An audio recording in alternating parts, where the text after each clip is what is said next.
estancias, comunidades patrimoniales para agentes en el medio rural sobre patrimonio cultural o que estén interesados, interesadas, pues se enmarca dentro de un proyecto que la Ortiga, con el Museo de Aponte, con la Diputación de Lugo, la Diputación Foral de Vizcaya y Guerrero Dubló, todos los proyectos en Francia, pues nos atrevimos a presentar para desarrollos de hace mucho tiempo por intereses propios y que luego apoya el Ministerio de Cultura y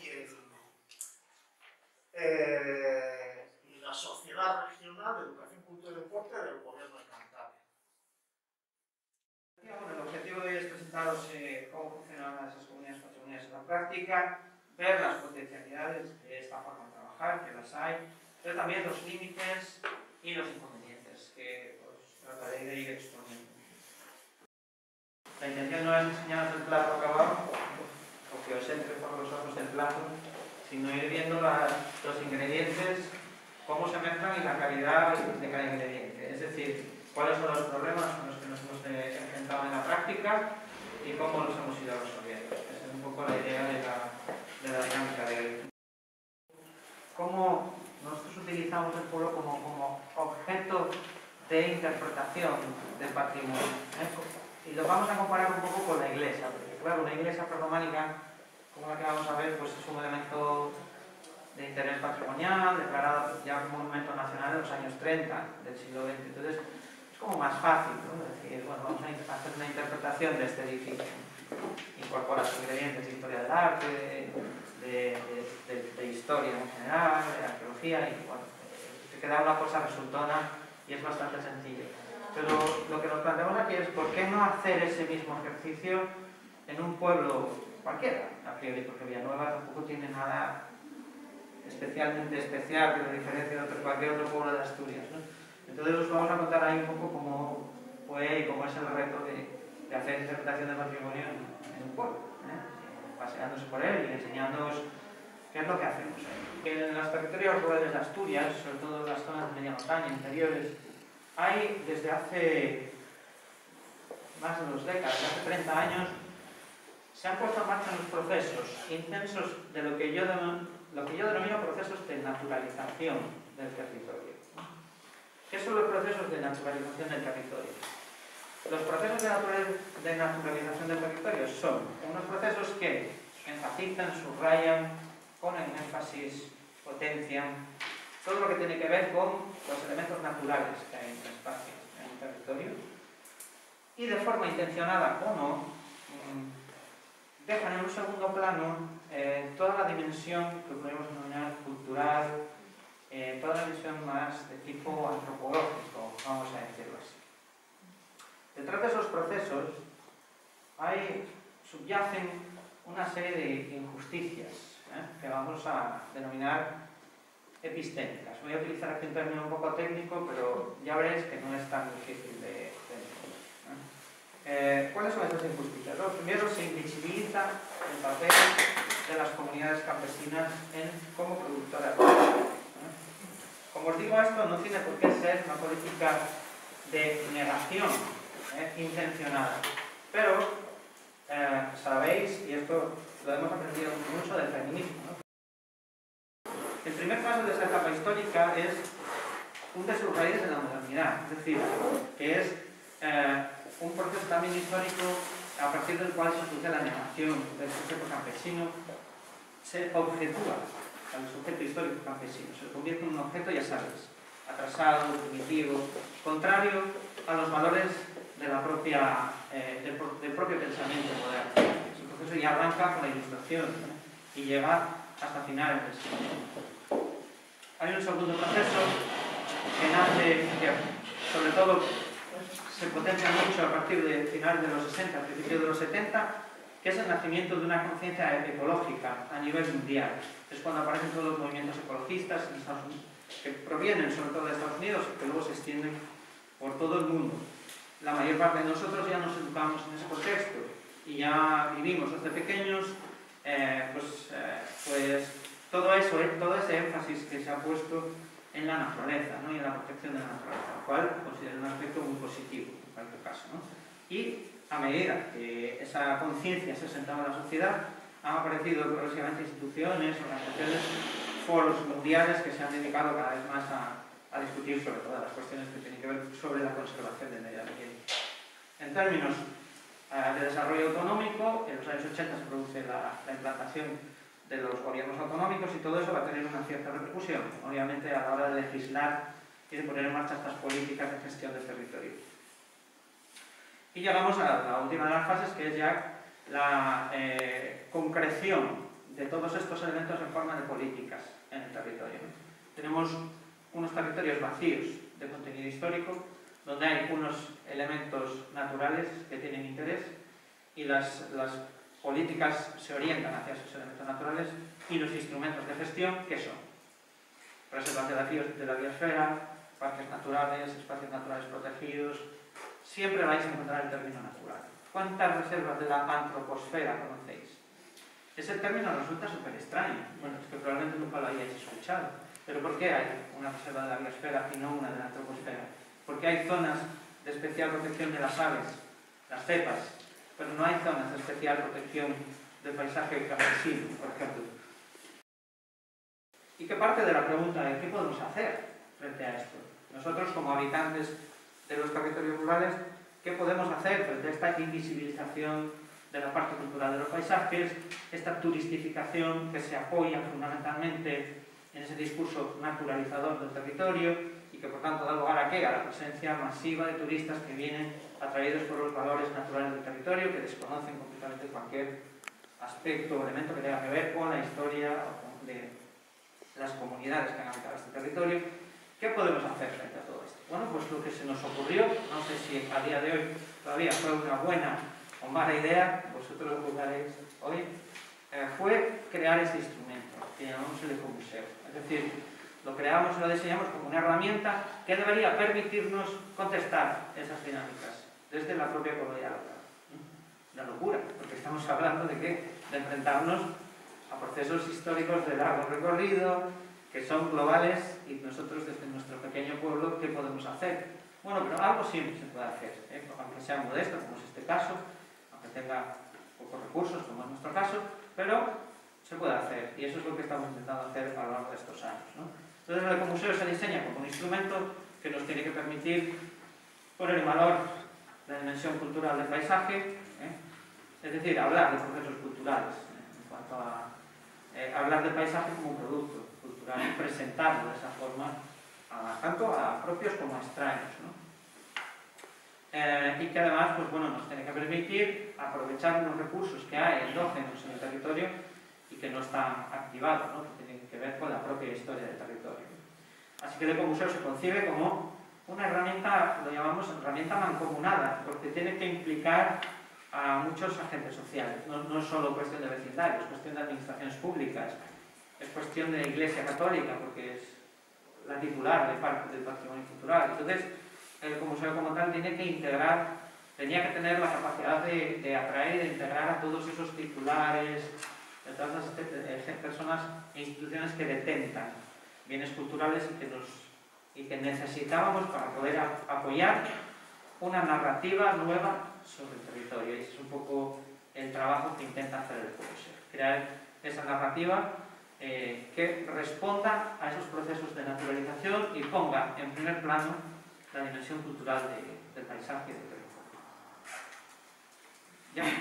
Y entonces, ¿cómo hacer eso en la práctica? Pues lo que vamos a ver hoy, y vamos a ver qué problemas nos hemos encontrado y cómo los hemos ido resolviendo, ¿vale? Entonces, mi idea es que vayamos a esos sitios y dialoguemos. Yo os voy a ir contando, os voy a dar unas pinceladas sobre, pues mira, aquí esto lo resolvimos de esta manera, nos encontramos con este problema, surgió esto, lo resolvimos así, y luego ya vosotros me preguntáis lo que queráis, ¿vale? Estamos.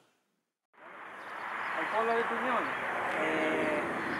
tiene la característica de que es un pueblo muy pequeño, pero como os comentaba, en su entorno hay 5 BICs. Uno de ellos es la iglesia prerrománica de Tuñón, que es la que vamos a ir a ver ahora. Y luego, el resto son cuevas con arte paleolítico, que además pertenecen a un horizonte artístico muy interesante, que es uno de los más antiguos del arte paleolítico a nivel europeo. Es decir, estaríamos hablando, para los que controléis más, de el gravetiense, solutrense de ese periodo, ¿no? Son grabados, no son pinturas, pero son de sumo interés precisamente por su antigüedad. Y se da la circunstancia de que alrededor de aquí, en esa sierra, hay 3 de esos sitios.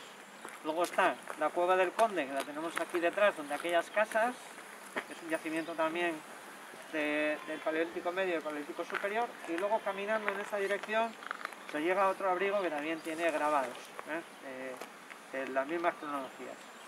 Por tanto, Tuñón era un sitio de esos que nosotros teníamos marcado en el mapa como ¿qué hacemos aquí? Porque estaba claro que había un factor interesante que ayudaba, y era el de proximidad, porque a una parte de esos yacimientos se accede caminando cómodamente. Entonces, desde el punto de vista práctico, ¿cuáles fueron los problemas que nos surgieron aquí? El primero de los problemas fue jurídico, porque teníamos que acceder, para poner en marcha estas ideas que os estoy contando, que suenan muy bien sobre el papel, es decir, vamos a visitar todas las cuevas y vamos a contarle a la gente una historia increíble, que es la propia historia de las cuevas, porque la verdad que son sitios extraordinarios, ¿no? Pero ¿cómo entramos a las cuevas? ¿A quién hay que pedirle la llave? Sobre todo, esos propietarios eran de naturaleza muy distinta, porque el propietario de la iglesia de Tuñón es el arzobispado de Oviedo, mientras que las cuevas la titularidad la ostenta la Consejería de Cultura, es decir, el gobierno del Principado de Asturias. Así que lo que nos enfrentábamos en primer lugar era a cómo resolver el problema de acceder a los sitios, si queríamos poner en marcha esta idea. La solución que encontramos fue la de establecer convenios de colaboración con las propias administraciones. Hasta que descubrimos que la Iglesia en realidad tiene una estructura bastante descentralizada a la hora de decidir sobre las iglesias de la ciudad, y que los curas párrocos tienen mucha autonomía. Y como aquí se da la circunstancia de que hay un cura párroco que es una persona sensible a estos temas, con él mismo y hablándolo, llegamos a la conclusión de que lo mejor era hacer un convenio con la propia parroquia. De manera que desechamos, digamos, el convenio, esperamos a que caducase y no volvimos a renovar el convenio con el arzobispado, y lo que hicimos fue un convenio con la parroquia. Y ese convenio ya se hizo a más largo plazo, es decir, sin una fecha de caducidad y solamente con unas cláusulas que dicen que, bueno, se romperá, digamos, el acuerdo en caso de que algunas partes incumplan o alguna de las partes no quiera seguir con él. Y eso, desde el punto de vista jurídico, nos da más tranquilidad y más estabilidad a la hora de poner en marcha un proyecto a largo plazo, porque sabes que no va a depender de cambios en la administración que haya ese. Bueno, eso fue un poco como lo resolvimos con la iglesia. Pero luego, en el caso de las cuevas, había que hacer lo mismo, pero con la administración. Un proceso que fue muchísimo más complejo y en el que surgieron muchísimos más problemas, ¿no? Pero así resumiendo, planteamos la misma idea, la administración la ve bien. Hay unos artículos de la Ley de Patrimonio que permiten esta colaboración público-privada, pero tiene que haber voluntad, porque al final, con toda esta frondosidad legal en la que nos movemos, yo llegué a la conclusión de que el factor determinante no es la ley, sino quien la interpreta cómo y con qué voluntad. Entonces aquí la cuestión política era clave, es decir, ¿cómo resolvimos finalmente ese problema? Porque necesitábamos una estabilidad con esta asunto. Pedimos colaboración al ayuntamiento, de manera que el ayuntamiento sea el que pide los permisos, y al ser una administración pública no tiene tantos problemas para poner eso en marcha. De manera que luego el ayuntamiento es el que después llega con nosotros un acuerdo que por cercanía, por proximidad y por todo es muchísimo más fácil que entenderse con un director general de patrimonio. ¿Y ahí el factor cobro de entrada no se diluyó? ¿Cómo era la cosa? Lo que ocurrió entonces fue que el ayuntamiento lo que planteó fue: vale, a esta gente no la dejáis trabajar, perfecto, porque decís que es una privatización, pues entonces pagar vosotros el servicio, ¿no? Es lo lógico, porque lo que no se puede hacer es tener un trabajador trabajando gratis. Entonces lo que ha tenido el Principado es que poner una cantidad para que se pueda desarrollar la actividad, claro. Para nosotros mejor, porque es doblemente mejor. Nosotros tenemos garantizado, digamos, esa actividad se puede hacer porque económicamente de esa manera es sostenible, y además es gratuita para la gente. Es decir, la gente no tiene que pagar nada. Así que perfecto. Cuanto más directa sea la relación con el titular de lo que sea, más fácil, porque en el momento en el que hay ya que ir a Oviedo o a Santander, como en vuestro caso, a donde sea donde haya que ir, ya surge ese factor de distancia, ya surge la desconfianza y una serie de cosas que dificultan este tipo de cosas. Sí, esa es buena pregunta, porque las administraciones, si no tienes personalidad jurídica, no pueden establecer contigo acuerdos ni nada. Entonces, una de las cosas que nos pidieron, bueno, no llegaron a pedir, por ejemplo, porque nosotros nos anticipamos, nos constituimos como asociación. O sea, jurídicamente, la fuente de lo que pusieron es una asociación sin fines de lucro, que está dada de alta en el impuesto de actividades económicas para poder desarrollar además una actividad económica. O sea, lo que se llama una empresa social, digamos. En esa colaboración Principado de Asturias, Ayuntamiento, La Ponte, y de esa forma son gratuitas ahora también. Entonces se está enseñando la iglesia de forma gratuita. Al principio cobrábamos esta tarifa para poder mantener al trabajador o trabajadora, pero ahora lo hacemos así. Lo cual yo creo que está bien, es decir, preferimos este formato. Me parece que está bien que la administración pública asuma al menos una parte de... Con lo que sacamos aquí de las entradas no da para pagar al trabajador. Nos ayuda a cubrir gastos, pero en realidad al final nosotros teníamos que sacar de otras cajas siempre, sobre todo la de investigación, que es donde siempre nosotros tuvimos más recursos para mantener a la persona que hacía las visitas. Sin embargo, ahora eso no ocurre. Pero ahora no tengo claro.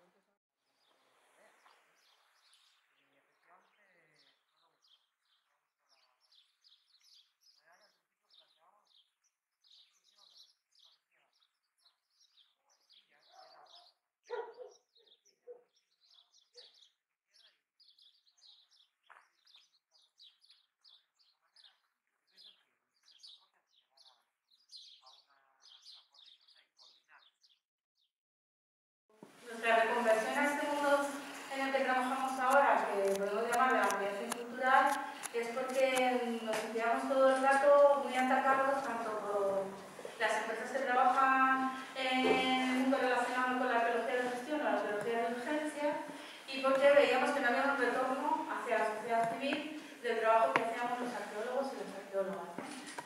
Entonces decidimos que teníamos que cambiar esta situación y que teníamos que empezar a trabajar con la ciudadanía, no solo para difundir lo que hacíamos, sino para construir el conocimiento de forma colectiva. Nosotros cuando iniciamos nuestro recorrido, decidimos basarlo exclusivamente en hacer cosas y trabajar sobre el ensayo de error y ver qué funcionaba y qué no funcionaba.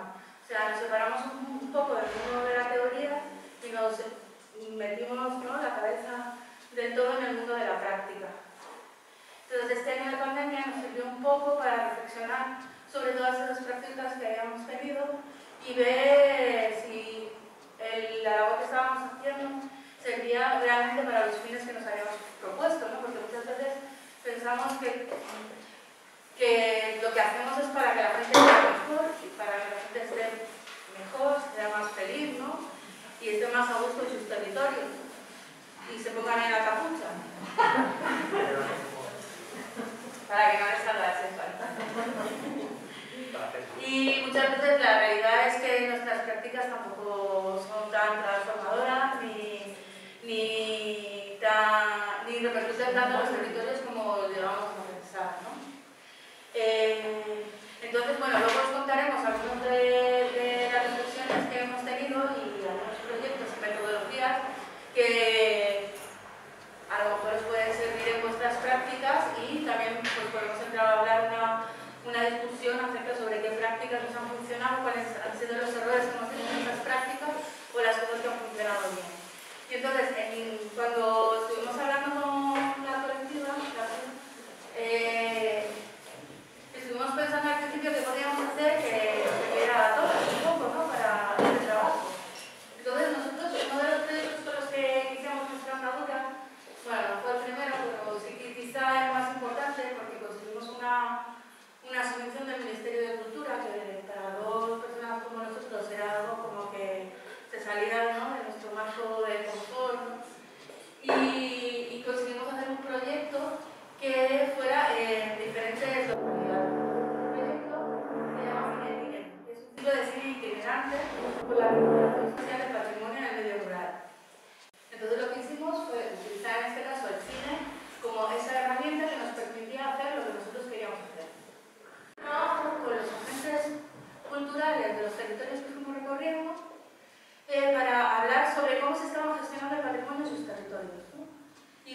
diferencias entre los diferentes territorios a la hora de gestionar sus patrimonios.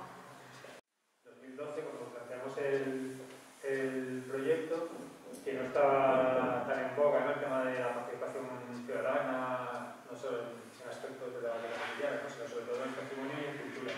Y nosotros pues, teníamos ideas, sabíamos que había algunos proyectos, sobre todo en Galicia, relacionados con la arqueología, que se estaban desarrollando, pero no teníamos mucha idea de proyectos que se hicieran en otros lugares.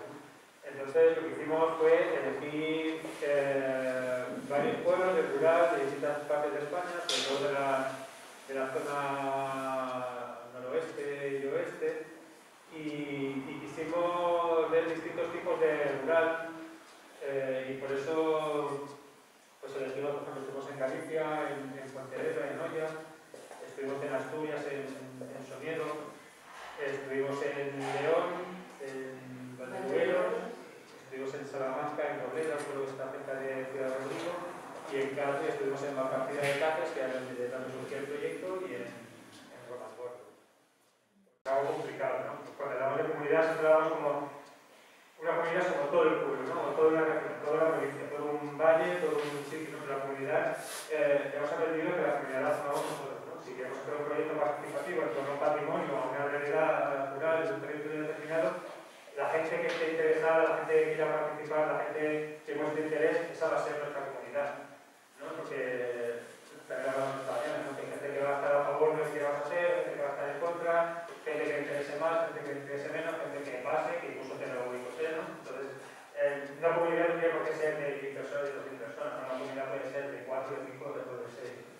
Y que cuando organicemos algo, que siempre también se habló en el primer encuentro, de que el proyecto francés, ¿no?, que decían que da igual si a una propuesta vienen 6 personas, ¿no? Una anécdota que queríamos contar, que no, al final no he puesto la imagen, el proyecto este de Cine Cinere, cuando lo hicimos en Robleda, después de ser a la Ciudad de Rodrigo, vino muy poquita gente, ¿no?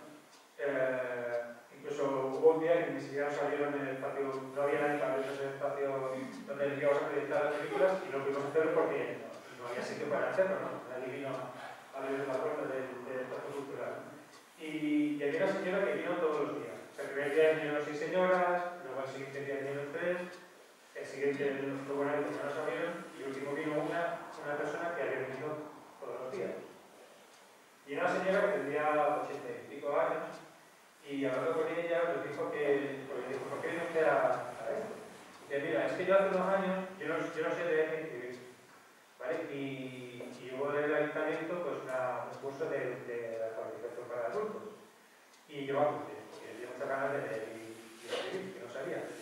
Y cuando iba a ver el curso, yo empecé el curso, me dijeron que se había suspendido, porque el mínimo de personas para hacer el curso era 6 y solo nos habíamos apuntado 5. Entonces, por culpa de esa persona que ese cupo que no llegamos, pues, que no realizaba ese curso, la apuntado sin que fuera, pues lo que y ya se quedó sin aprender a leer y escribir porque no había el cupo mínimo de personas apuntadas. Entonces yo en ese momento, pues, cualquier cosa que haya, yo voy, sobre todo para que no sea por culpa mía, el hecho de que no se haga sentido, ¿no? Entonces a partir de ahí digo, se nos da igual. O sea, ya habrá proyectos masivos en Madrid, en Barcelona, en cualquier sitio, que se apunten 1000 personas, o conciertos, o festivales que haya de esta manera. Que nosotros que las cosas las hagamos, porque nosotros queremos y porque la gente tiene derecho también a que se haga. Otra cosa, pues, que siempre que hagamos algún proyecto, tiene que ser que cambie algo, que sea algo mismo, ¿no? Un proceso mínimo, que tenemos que comunicarlo bien para que la gente sepa realmente qué es lo que se quiere hacer. También tenemos a lo mejor la mala costumbre de intentar aplicar proyectos que traemos desde lo urbano al rural, pero sin filtros. Es como algo que funciona, algo comunitario, que tiene la gente en Malasaña, en Lavapiés, que es súper guay, puerto urbano y no sé qué, y le ponemos nombres súper chulos de Mati Wiper, tal, va a ser algo rural y van a decir del rural. Ah, sí, lo que hacen en Madrid, qué guay, lo que no es pueblo, ¿sabes? Entonces, vamos a intentar adaptar los lenguajes, adaptar los formatos, adaptar los espacios, ¿no? Para que la gente vea que es algo que se ha hecho especialmente para ellos, y si realmente es así, aunque traigamos ideas de cosas que han funcionado en otros entornos. Una forma también de fomentar esa participación o de esa implicación en tu proceso es también formar parte de lo suyo. O sea, si te tienes que comer una chocolatada o una exposición, no sé cuánto, joder, que sería que hay interés, o sea, que no solo necesitan de sino que te puedan también formar parte de los suyos. Que también muchas veces también es interesante a la hora de conocer el contexto y a la hora también de potenciar esa vinculación de la gente con otra. Entonces nosotros hemos utilizado distintas herramientas que, dependiendo del tipo de proyecto que queramos desarrollar, pues nos viene mejor una o nos viene mejor otra, ¿no? Nosotros ya podemos dividir en 4, hay muchísimas más y hay muchísimas manuales de dinámicas participativas, pero más o menos nosotros utilizamos 4. Primero son las cartografías colaborativas, o sea, los mapeos. Los mapeos es un recurso infinito. Porque normalmente cuando hablamos de mapas, de planos, siempre están vinculados a algo que ya viene dado. En un plano de una ciudad, con un mapa ya tiene la salida, el hospital, el colegio, la sucursal del banco, el ayuntamiento y todo. Entonces el hecho de trabajar en un mapa en blanco hay que permite identificar cualquier tipo de cosa. Estamos haciendo un registro sobre memoria de un pueblo, de una ciudad, lo que sea, pues que ya marca los nodos importantes que son dentro de lo que queramos crear. Imaginaros, pues tiendas antiguas, personas importantes de la historia del pueblo, de la localidad, pues que ya van marcando una serie de nodos que son los importantes para tu cartografía o para tu memoria. Conflictos, por ejemplo. Las derivas. La deriva no es otra cosa que un paseo, ¿no? La forma de deriva más conocida es la que conocéis, los paseos de Jane, que se puso en los últimos años, es simplemente recorrer el espacio, recorrer las ciudades y a partir de ahí reflexionar sobre la forma en la que vivimos, la forma en la que nos vinculamos a nuestra ciudad, a nuestro pueblo, a nuestro espacio, ¿no? Y se pueden combinar también con los mapeos o otras herramientas. Es una forma también de diagnosticar, dependiendo también de lo que queramos conseguir con nuestro proyecto, ¿no? Y que también pueden formar parte de este proceso de proyecto, aparte de este tipo de diagnóstico. El fin común. Esta es una herramienta que diseñaron un colectivo mexicano, se llama Inquedarte. El proceso es muy sencillo. Es la combinación también de varias herramientas, tanto el mapeo como la deriva, y luego se incluye una galería fotográfica, la cual, como veis aquí, pues mira, es identificar aquellos elementos patrimoniales o sociales que queramos trabajar sobre ellos. Se hace una fotografía, se va colocando como si fuera una exposición y debajo se deja un espacio para colocar una serie de preguntas relativas a ese bien patrimonial. El video original se suele preguntar, por ejemplo, si esa persona conoce ese bien patrimonial, si cree que está bien conservado, o si había algún tipo de acción sobre ese bien patrimonial, ¿no? Entonces, la gente lo que comentabas ahora, en su fotografía hay una serie de colores, y dependiendo del color, pues marcas una cosa u otra, ¿no? Roja si quieres que estaba conservado, azul si está bien conservado. Entonces tú de forma anónima pues vas respondiendo a esas preguntas. Entonces al final tienes una nube de puntos de negativas, la cual tú puedes saber que este evento podría estar que está arriba, pues la iglesia, el mercado, no sé qué. Tienes una respuesta anónima de la comunidad y te va diciendo, pues sí, ese bien está bien conservado, porque hay más puntos verdes y rojos, y a raíz de ahí pues tú puedes como colectivo cultural, como agente cultural, como administración local, pues tú puedes ver que la comunidad cree que, por ejemplo, la ermita tal está bien conservada, otra que no, que hay una tradición popular que la gente no conoce, ¿vale? Y que a lo mejor es importante trabajar sobre eso. Nosotros lo estamos utilizando bastante. Sí, lo que pasa es que en nuestro caso lo hackeamos un poco y en realidad hacemos las preguntas que salen del trabajo anterior con la comunidad y entonces lo que hacemos es abrir a todo el mundo esas preguntas. O sea que en este caso el colectivo Niquelarte venía de un grupo de restauradoras y restauradores y por eso estaban interesados en si el patrimonio estaba bien conservado o mal conservado cuando surgió. Pero esto lo puedes aplicar a cualquier pregunta. Por eso es importante que sea anónimo, porque si hay un conflicto de unas placas